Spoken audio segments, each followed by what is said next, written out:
হিমালয়ের কাঞ্চনজঙ্ঘার পাদদেশে বাংলাদেশের সবচেয়ে উত্তরের জেলা পঞ্চগড়। রংপুর বিভাগের এই জেলা থেকেই বাংলাদেশের সংসদীয় আসনের গণনা শুরু হয়েছে। জেলার আসন সংখ্যা 2টি। পঞ্চগড় 1, সংসদীয় আসন নাম্বার 1।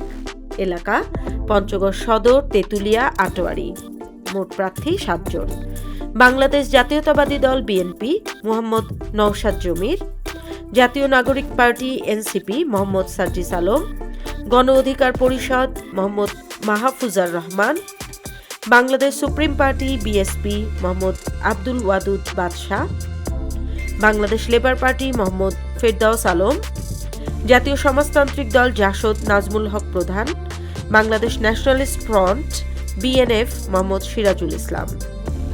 পঞ্চগড় 2, সংসদীয় আসন নাম্বার 2। এলাকা বোদা, দেবীগঞ্জ উপজেলা। মোট প্রার্থী 5 জন। বাংলাদেশ জাতীয়তাবাদী দল বিএনপি ফরাদ হোসেন আজাদ, বাংলাদেশ জামায়াতে ইসলামী Mohammad Shafiul Alam, Bangladesh supreme party BSP Mohammad Delwar Hossain, জাতীয় সমাজতান্ত্রিক দল বাংলাদেশ জাসদ ইমরান আল আমিন, ইসলামী আন্দোলন বাংলাদেশ মোহাম্মদ কামরুল হাসান প্রধান।